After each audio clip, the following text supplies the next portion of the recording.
Un petit garçon devenu roi de la pop. Michael Jackson est une des personnes les plus talentueuses que le monde ait connues. Michael Jackson a écrit Billie Jean et Don't Stop Till You Get Enough. Il a écrit Beat It et toutes les autres. Mais pendant 30 ans, sa réputation a été mise à mal. Michael Jackson has now surrendered into police custody right now, being read those charges of child molestation. Il affirme qu'il est incompris, qu'il n'a jamais voulu faire de mal à qui que ce soit. C'est un carnage en direct à la télé. Il n'y a pas d'autre mot. Pour la première fois, nos experts en langage corporel, en linguistique et en psychologie analysent les paroles et le comportement de Michael Jackson. Analyste visuel. J'ai un doctorat en intelligence émotionnelle. J'examine le langage corporel et les expressions faciales d'un locuteur en parallèle au message qu'il veut faire passer. L'analyste sonore.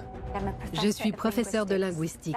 Mon travail consiste à examiner le fond, la forme, ainsi que les informations qu'on souhaite communiquer. Et la profileuse. Je suis consultante en psychologie médico-légale et depuis 25 ans, j'étudie le profil psychologique des plus grands criminels de l'histoire et des individus aux personnalités les plus complexes. When you say bed, you're thinking sexual. They make that sexual. It's not sexual. We're going to sleep. Certains parents ont du mal à imaginer qu'un adulte puisse dormir dans le même lit qu'un enfant. I've had no plastic surgery on my face. Il y a une autre interprétation possible. Il ment. L'homme qui rêvait de ne jamais grandir.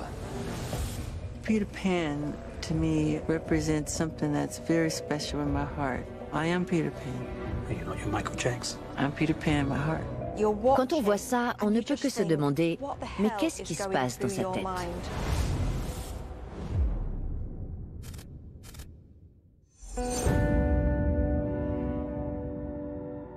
Je trouve quand même ça dingue. Beaucoup de gens se disent, mais non, Michael Jackson ne peut pas être un pédophile parce que j'adore Billie Jean. Vous savez, moi aussi j'aime beaucoup Billie Jean et on a tous dansé sur Thriller. Mais ce n'est pas parce qu'un artiste talentueux écrit de la musique géniale qu'il est incapable de commettre des actes pédophiles et des abus sexuels sur des enfants.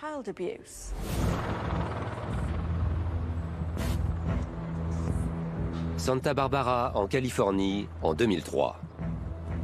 Michael Jackson has now surrendered into police custody, a crushing humiliation for one of the world's great entertainers. Right now, being read those charges of child molestation.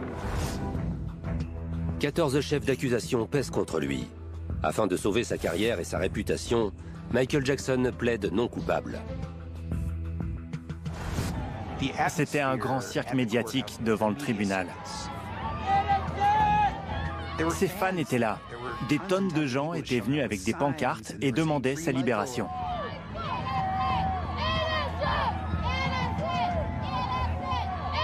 Et d'autres affirmaient qu'il était coupable. La pièce centrale de l'accusation est une interview avec Martin Bashir, un journaliste télé-britannique, réalisé dans le cadre d'un documentaire spécial sur ITV.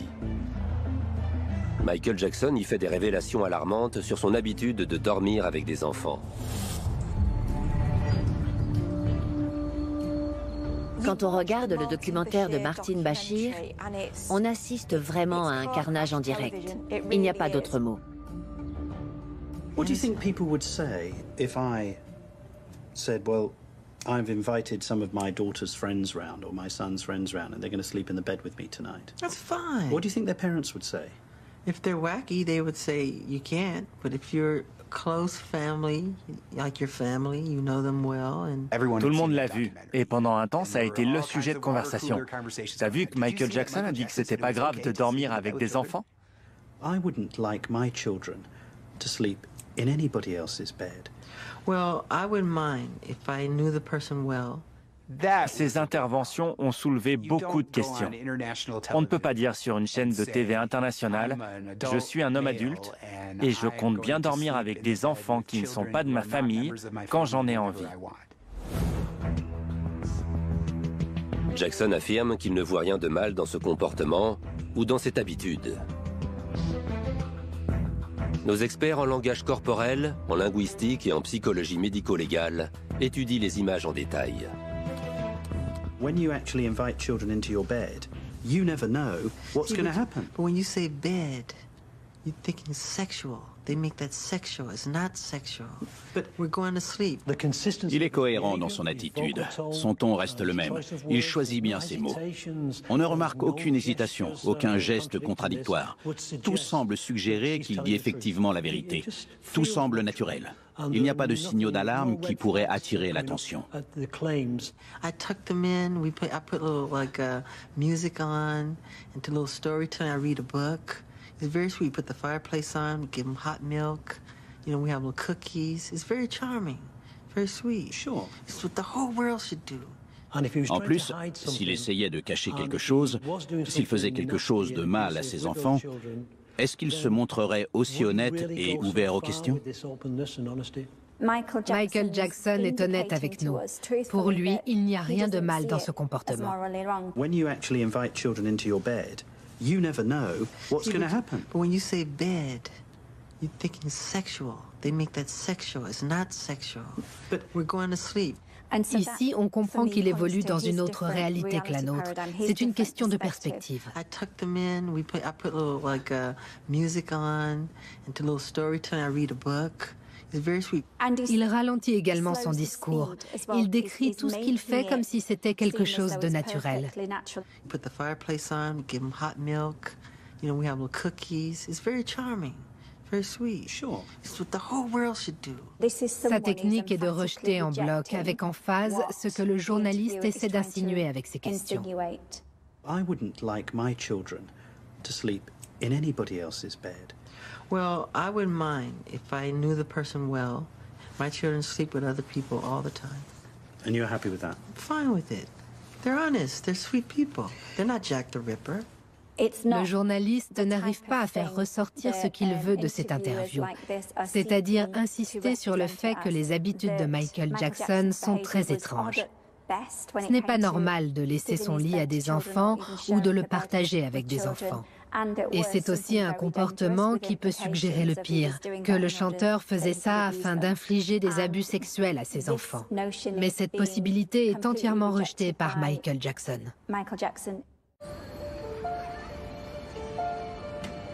Malgré les révélations explosives de Michael Jackson, notamment cette habitude de partager son lit avec de jeunes enfants, ses fans l'ont toujours défendu.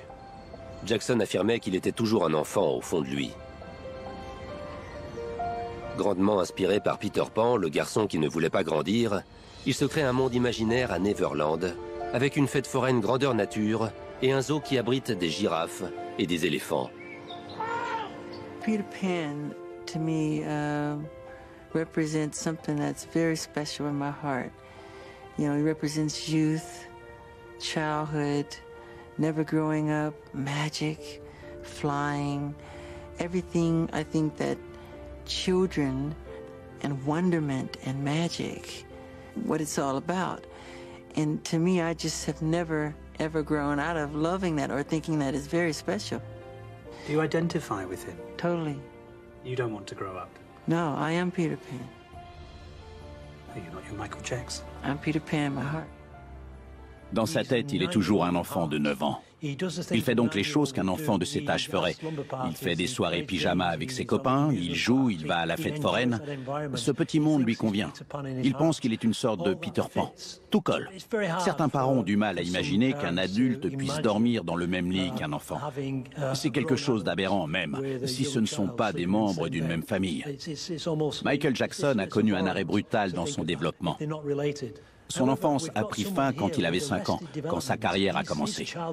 Il n'a pas eu de véritable enfance. Donc c'est comme s'il essayait de retourner à ce stade-là de son développement, de revivre l'enfance qu'il n'a pas eue. Mais cette naïveté le mène dans des situations compromettantes maintenant qu'il est adulte. Michael Jackson éprouve ce qu'on appelle une congruence émotionnelle vers l'enfant en psychologie. Ça veut dire qu'il est plus à l'aise quand il est entouré d'enfants que d'adultes. Il a aussi une conception très enfantine de sa personne. Il trouve qu'il ressemble plus à un enfant d'un point de vue émotionnel et intellectuel. Ce qui est intéressant et ce qui explique le grand nombre d'études psychologiques consacrées à ce phénomène, c'est que c'est un facteur de risque pour les agressions sexuelles sur enfants.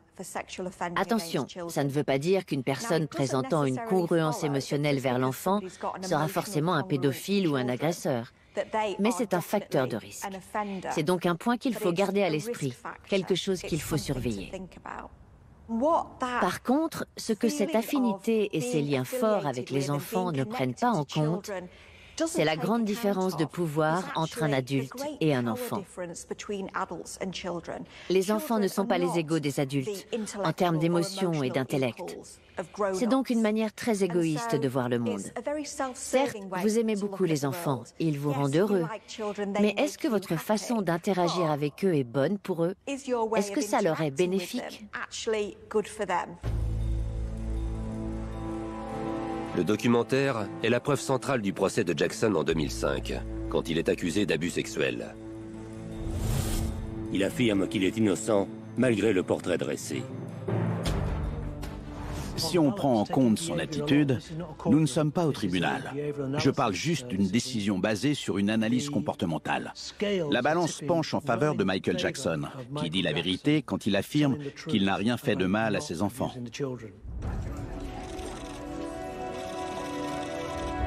Et le jury est effectivement d'accord et unanime. We, the jury in the above entitled case, find the defendant not guilty of conspiracy as charged in count 1 of the indictment. Il est reconnu non coupable de ses 14 chefs d'accusation. J'ai étudié toutes les preuves en détail. J'ai lu toutes les transcriptions du procès, j'ai interviewé les avocats de la défense et de l'accusation, j'ai interviewé plusieurs témoins également, toutes les personnes qui voulaient bien me répondre en fait. Une bonne douzaine en tout. Et j'en ai conclu que le verdict était le bon. Le plan d'attaque de l'accusation se basait sur le témoignage d'un garçon de 12 ans qui était aux côtés de Michael Jackson dans le documentaire anglais. Au tribunal, il a affirmé avoir été forcé de boire de l'alcool et avoir subi des abus sexuels de la part du chanteur. Mais les avocats de la défense ont appelé à la barre d'autres garçons avec des aveux différents. Leur premier témoin était Wade Robson, un grand jeune homme musclé, élégant, à présent chorégraphe, qui a affirmé qu'il avait souvent dormi avec Michael Jackson étant petit, mais qu'il ne s'était jamais rien passé. Le deuxième témoin était Brett Barnes, un autre jeune homme grand et bien bâti. Lui aussi a affirmé qu'il avait voyagé avec Michael Jackson et dormi avec lui, mais qu'il ne s'était rien passé. Et le troisième témoin, c'était Macaulay Culkin, qui a également dit la même chose.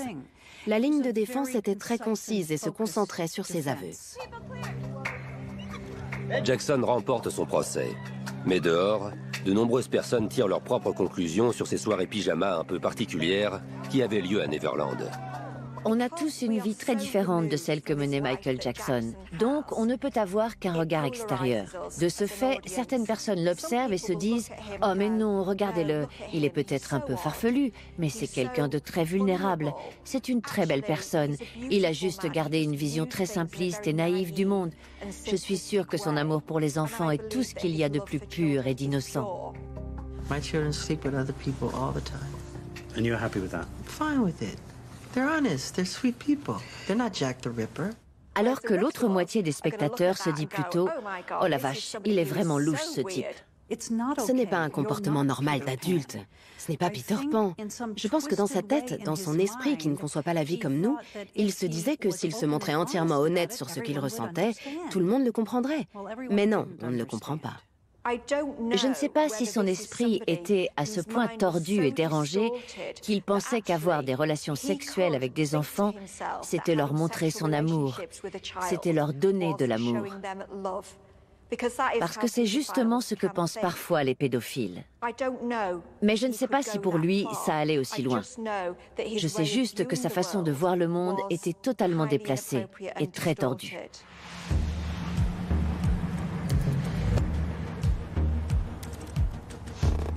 Le monde dans lequel a grandi Michael Jackson est loin de ressembler à son ranch de Neverland.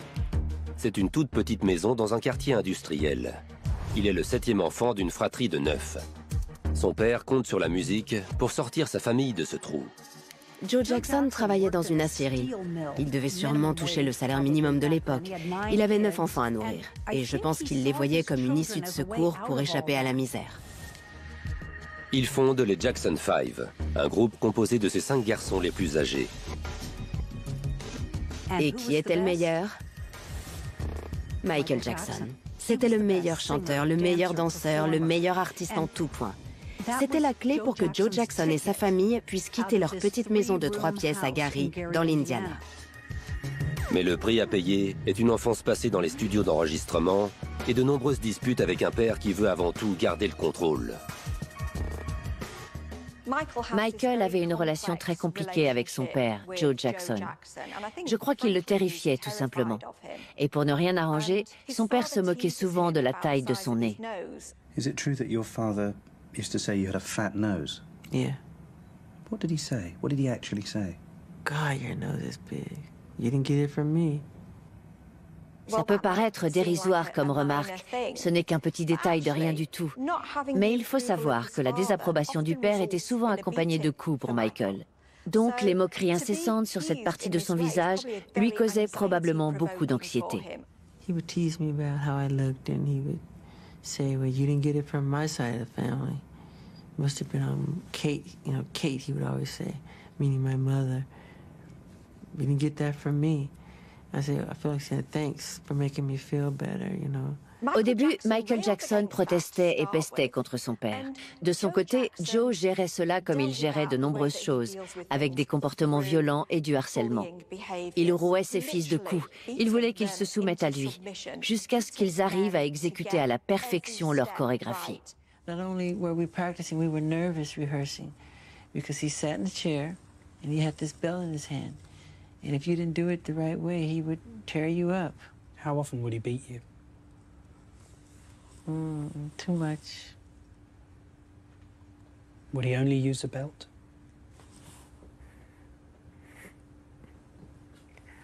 Why do you do this to me? No, more than a belt. What else would he use to hit you with? Ironing cords. Whatever's around. À mon avis, l'enfance de Michael Jackson a été marquée par la douleur et la peur. Je pense aussi qu'il a été poussé dans une direction, vers une carrière musicale, qu'il n'aurait peut-être pas choisie de lui-même. I just remember hearing my mother scream, Joe, you're gonna kill him, you're gonna kill him, stop it, you're gonna kill him. On peut aussi se demander comment il s'est développé pendant cette période. En général, c'est pendant l'enfance et l'adolescence que les enfants découvrent ce qui leur plaît dans la vie, ce qu'ils aiment faire et ce qu'ils n'aiment pas faire, qu'ils développent leur identité en tant que personne. Et Michael n'a pas eu le droit à tout ça.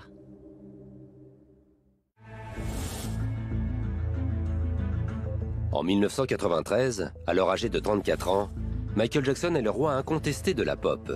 Ses tubes, tels que Thriller, Billie Jean et Off the Wall, lui ont permis d'ériger un empire de plus d'1 milliard de dollars.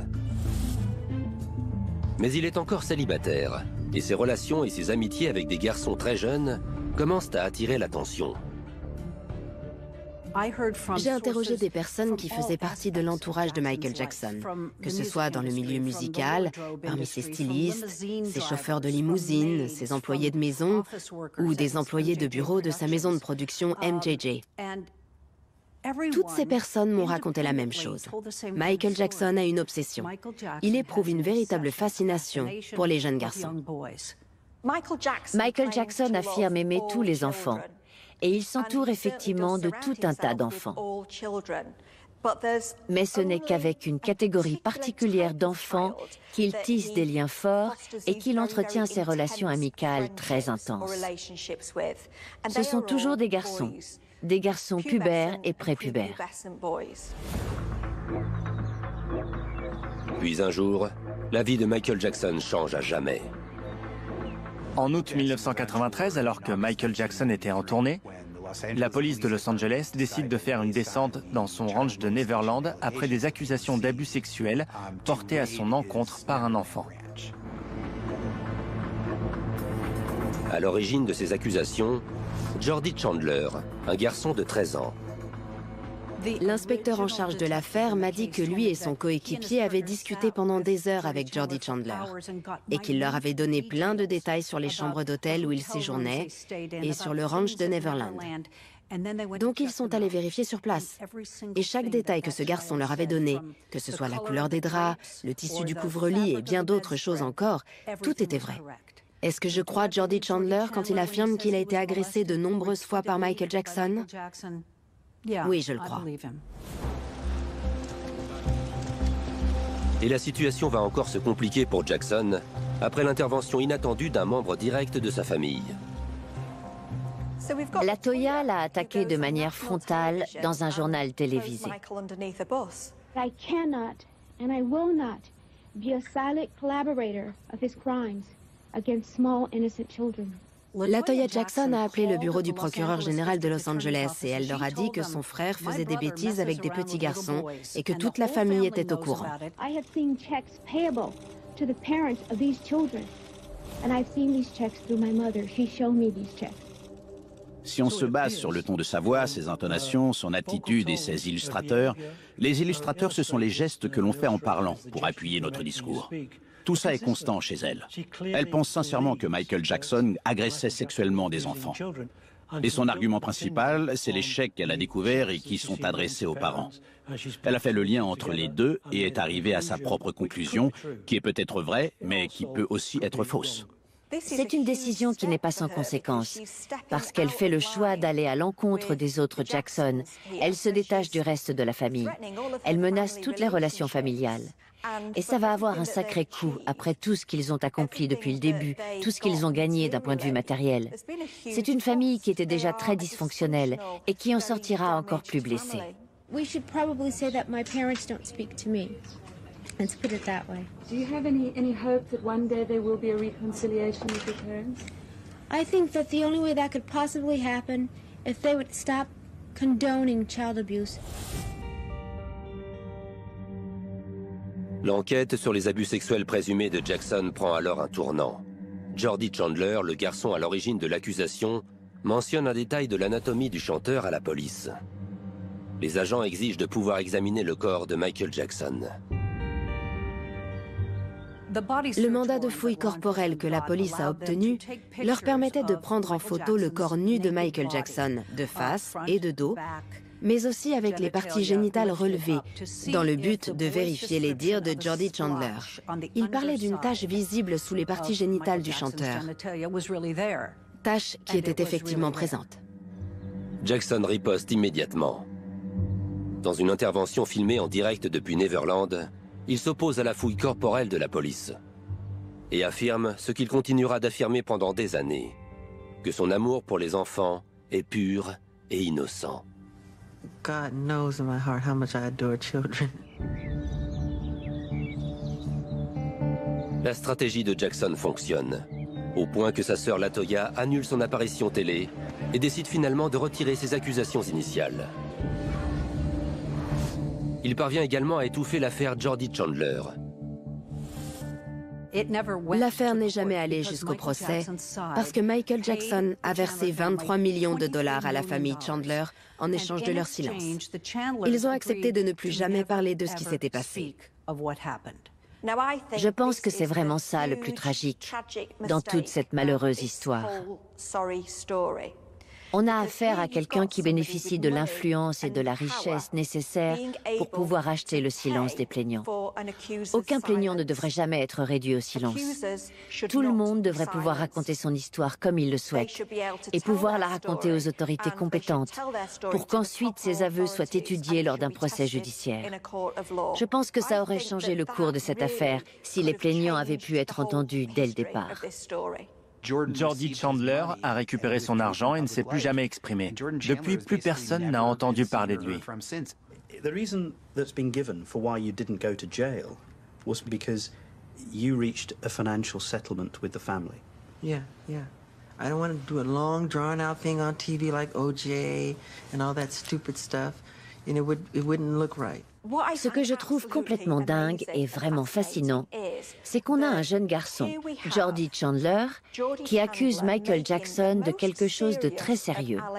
Et pourtant, ça n'empêche en aucun cas Jackson de continuer à passer autant de temps avec des enfants et de continuer à inviter des enfants dans son lit.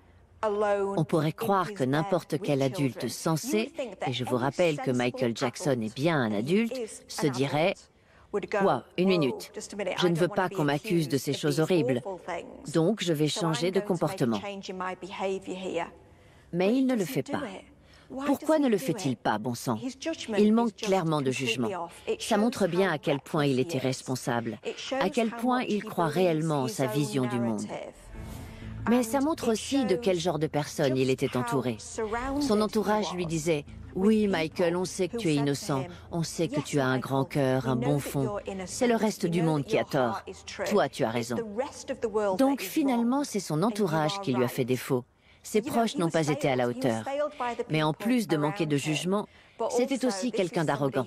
Parce qu'il faut quand même faire preuve d'une certaine arrogance pour continuer à faire ce qui nous chante après avoir été accusé de tels crimes.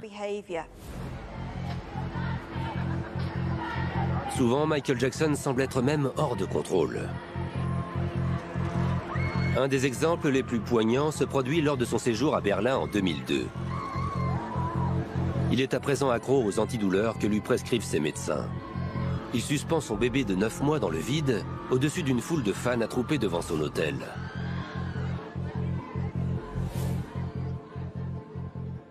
C'est encore un de ces moments où on se dit « Mais qu'est-ce que tu fais enfin ?»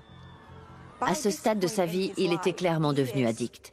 Il prenait des médicaments, des antidouleurs à des doses qui auraient pu assommer un cheval, il faut dire ce qui est. Des médicaments qu'aucun médecin n'aurait dû lui prescrire, vu son état. Et je crois que c'est aussi son traitement qui le poussait à se comporter d'une manière si peu raisonnée et beaucoup moins réfléchie. Ces médicaments le rendaient encore plus irresponsable qu'il ne l'était. Quelques jours plus tard, pour faire taire les critiques, Jackson essaie de montrer l'amour qu'il porte à son bébé dans une interview exceptionnelle. Okay, here we go. Abu, Abu, Abu, yes, Abu. Blanket, blanket, blanket, blanket, blanket. I love you, blanket. Yes, yes, yes. Il est complètement absorbé par ses propres envies, ses propres besoins. Have you been hearing about what people have been saying? That's totally ignorant. I would never do that to my children or any child. Try to kill them? Come on, stupid. And why would I put a scarf over the baby's face if I was trying to throw him off the balcony? We were waving to thousands of fans down below, and they were chanting they wanted to see my child. So I was kind enough to let them see. I was doing something out of innocence. Ce genre de comportement est une conséquence directe des traumatismes de son enfance. Je ne pense pas que ses besoins ont été satisfaits quand il était petit. Et de ce fait, il a beaucoup de mal à comprendre les besoins d'autrui. Je pense quand même qu'il essaie. Il essaie vraiment de comprendre. Sauf que ses conclusions ne sont pas les bonnes. Il passe à côté de ce qu'il faut comprendre.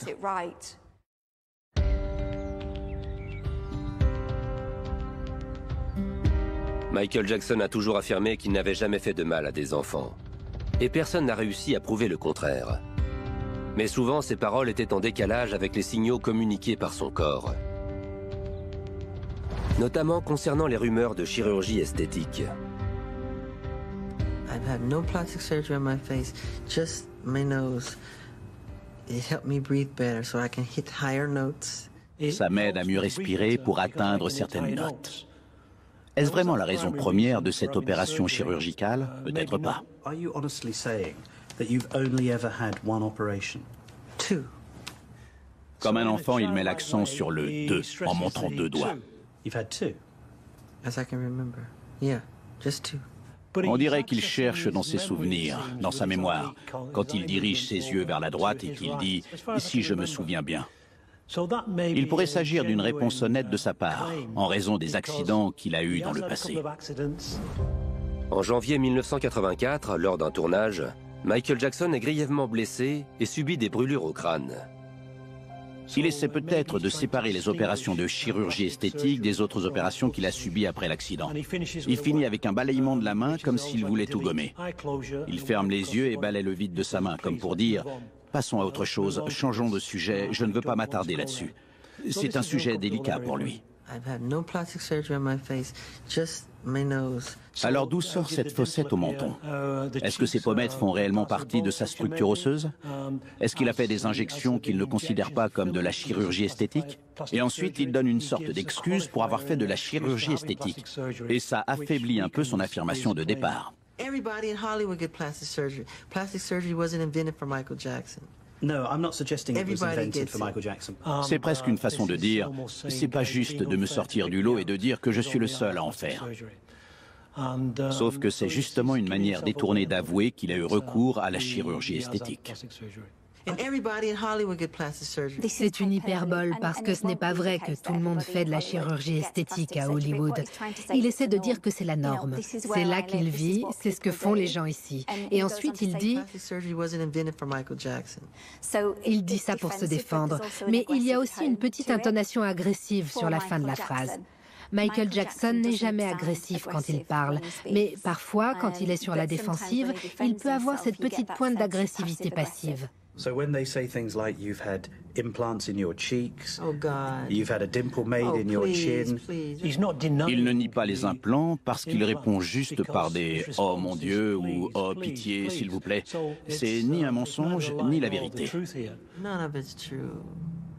None of it's true. It's BS. They made it up. They lie. They don't want to give me credit for anything. On remarque 2-3 choses ici. Tout d'abord, le volume baisse. On passe d'un 5 sur 10 à 2 sur 10, pas plus. Sur rien de tout ça n'est vrai. C'est une technique souvent utilisée par les personnes qui mentent parce que ça leur permet de prendre leur distance avec les mots qu'ils sont en train de dire. Ensuite, ils se passent la langue sur les lèvres pour les mouiller et c'est un signe d'anxiété. Et pour finir, il attaque la personne qui lui a posé la question. Quand on pointe du doigt la personne qui pose la question, c'est parce qu'on se dit que la meilleure défense est l'attaque. On observe aussi quelque chose d'inhabituel pour Michael Jackson parce qu'il n'a pas l'habitude de jurer. Il veut dire que c'est des conneries, mais il dit bêtises parce qu'il ne veut pas jurer. On ne m'accorde aucun mérite. Ça n'a pas grand-chose à voir avec le sujet. Il a un peu de mal à s'exprimer parce qu'il essaie de différencier la chirurgie esthétique de la chirurgie réparatrice. Il y a une autre interprétation possible.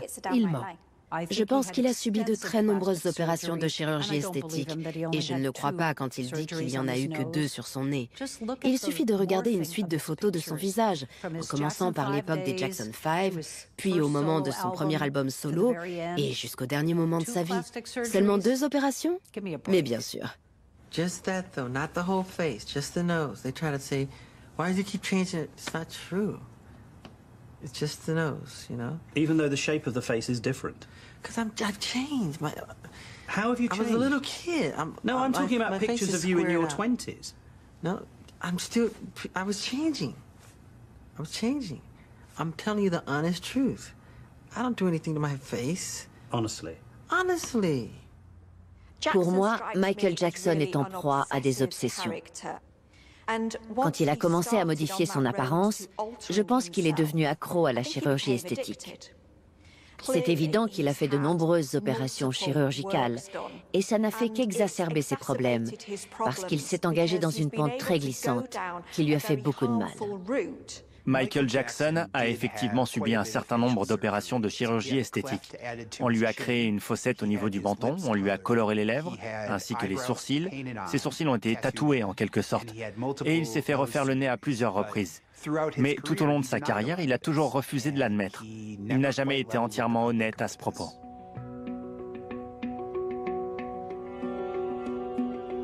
Et qu'en est-il de sa couleur de peau? Comment a-t-il réussi à passer de noir à blanc? L'autopsie de Michael Jackson a confirmé qu'il avait le vitiligo, cette maladie de peau qui provoque des taches de dépigmentation. Michael Jackson a trouvé ça plus logique d'éclaircir la totalité de sa peau plutôt que d'essayer de masquer seulement les taches en appliquant des crèmes spéciales jour après jour. Ça ne fait aucun doute. Michael Jackson a passé beaucoup de temps à se blanchir la peau. What do you say to people who say, well, when Michael Jackson was a boy, he was a black kid, and now as an adult, he looks like a white man? Well, you got to ask God that. That has nothing to do with me, okay? And that's ignorance. What do you mean it's got nothing to do with you?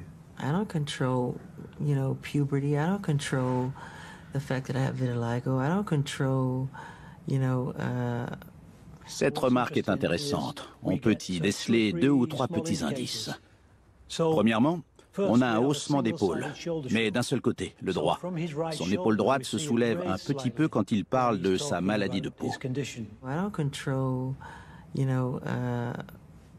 C'est un mouvement partiel. Si on le fait en entier, ça donne ça. Un haussement des 2 épaules et les mains qui se tournent vers l'avant. On l'utilise pour montrer qu'on apporte peu de crédit à nos propos. Mais le plus souvent, on remarque seulement des fuites. Une seule main qui bouge, par exemple, une seule épaule qui se soulève, ou les 2 en même temps, mais très légèrement. Cela signifie que votre interlocuteur essaie de vous berner. On remarque ensuite un sourire qui apparaît sur ses lèvres. Ce n'est pas un sourire franc, c'est un petit flash de plaisir, et on appelle ça la joie de tromper. La joie ou le plaisir que le locuteur éprouve quand il parvient à tromper son interlocuteur.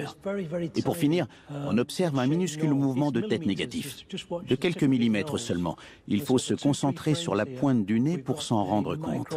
Et ça ne dure que 2 ou 3 images, mais il y a bien un petit nom de la tête. Il émet une affirmation, mais pourtant son corps, son sourire et sa tête semblent dire que ce n'est pas la vérité. Une bonne majorité de la population ne pourrait pas faire tout ça, tout simplement parce qu'elle ne pourrait pas se payer toutes ces opérations. Malheureusement pour lui, Michael Jackson possède une énorme richesse. Il a bien plus d'argent que de jugeote. Et personne ne l'a arrêté, personne ne lui a dit non. Ses chirurgiens étaient bien contents de lui prendre son argent. Et il est tombé dans une sorte de spirale infernale. Le 25 juin 2009, Michael Jackson meurt d'une crise cardiaque à l'âge de 50 ans. La cause du décès, un anesthésiant mortel mélangé à 5 autres drogues puissantes.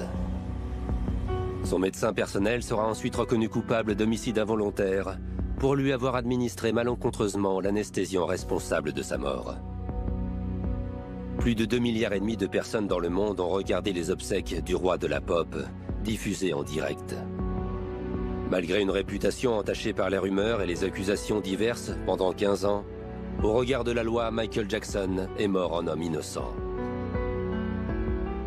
On croit souvent qu'il n'existe que 2 visions différentes de Michael Jackson. Si vous pensez qu'il est coupable de tous ces abus sexuels, vous le voyez comme un monstre, un prédateur, et son comportement vous dégoûte. Mais si vous faites partie de ses fans, ou si vous le croyez innocent, vous le voyez presque comme quelqu'un de supérieur dans sa bonté et dans sa façon très naïve et angélique de voir le monde. Mais il y a aussi un entre-deux, et je pense sincèrement que la vérité se cache dans l'entre-deux. C'est beaucoup plus intéressant pour moi en tant que psychologue. Il n'y a pas que des anges et des monstres sur Terre. On a tous notre histoire, on a tous un passé. Et dans ce cas précis, il faut prendre tout ça en compte si on veut avoir une vision complète de l'affaire Michael Jackson. En 2019, 10 ans après la mort de Michael Jackson, de nouvelles accusations d'abus sexuels ont fait surface. In a controversial new documentary, Leaving Neverland, 2 men give graphic and disturbing accounts of the abuse they say they suffered at the hands of the late global star. J'ai regardé le documentaire Leaving Neverland et je trouve que la version des faits que nous donnent ces 2 hommes est très fascinante et extrêmement intéressante.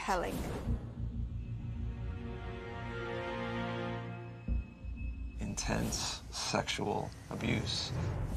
Anything that Michael Jackson wanted to do with me. Wade Robson affirme avoir été agressé sexuellement par Michael Jackson entre 7 et 14 ans. Il avait déjà témoigné lors du procès en 2005. Il avait affirmé qu'il n'y avait rien eu de déplacé entre lui et le chanteur. À présent, il avoue que ce n'était pas la vérité. I couldn't speak the truth any earlier than I did. James Safechuck avait également témoigné en faveur du chanteur quand ce dernier était accusé d'actes pédophiles. Aujourd'hui, il affirme qu'il a subi des abus à répétition entre 10 et 14 ans. He develops it, but it just feels natural, the way he sort of guides you through it. Ils décrivent en détail ce qui se passait entre eux et c'est assez troublant. Ils en gardent des souvenirs très nets. Ils l'accusent de les avoir amadoués dans un but bien précis alors qu'ils étaient encore jeunes. C'est un documentaire assez difficile à regarder. Ils ont été très précis dans leur description. Ils ont donné une version très explicite des types d'abus dont ils ont été victimes. Just kind of touching me, putting his hand on my leg, and lots of hugs and kisses on the head. You know, you're a little kid and you love this person. Ce qu'on comprend ici, c'est qu'il ne le voyait pas comme des abus à cette époque-là. Pour lui, ça faisait partie d'une relation aimante. Et c'est sûrement parce qu'il ne comprenait pas vraiment ce qui se passait, ni les implications d'un tel comportement. C'est extrêmement difficile pour un homme hétérosexuel d'une trentaine d'années de témoigner et d'affirmer qu'il a été agressé sexuellement par un autre homme quand il était plus jeune. Ce n'est jamais fait à la légère. Ce n'est vraiment pas quelque chose d'anodin. Et il est important de souligner que les fausses déclarations d'agression sexuelle sont extrêmement rares. J'admets que le documentaire Leaving Neverland a donné une version très troublante de la vie de Michael Jackson et de ce qu'il laisse derrière lui. Mais d'un autre côté, quand le documentaire est sorti, je pensais que d'autres personnes allaient briser le silence, mais ça n'a pas été le cas. Et même si ce n'est pas une preuve en tant que telle, je dois dire que j'ai trouvé ça très étonnant, voire même éloquent. Je ne peux pas affirmer avec conviction et sans éprouver le moindre doute que Michael Jackson était effectivement un pédophile. Je n'ai pas de certitude. Mais si je prends en compte le nombre d'affaires d'abus sexuels et le nombre de victimes honnêtes qui trouvent le courage de s'exprimer et qui ne sont pas crues, je dois dire que je penche plus du côté des plaignants. J'ai plus de sympathie pour les victimes.